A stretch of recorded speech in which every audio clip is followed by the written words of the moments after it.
Diverticulitis Colitis ang sakit ni BBM. Ang tunay niyang sakit, yun yung sanhi ng kanyang mga sakit. Ang tunay niyang sakit, cocaine addiction. Siyempre kulang siya sa tulog lagi.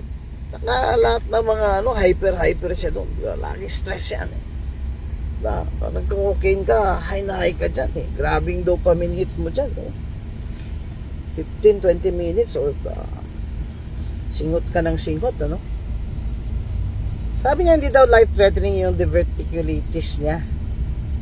Hindi naman totoo. Yan yung dumudugo yung mga large intestine mo. Lolo ko namatay. Nag-bleed yung large intestine eh. Yan ang sakit ng grandfather ko eh.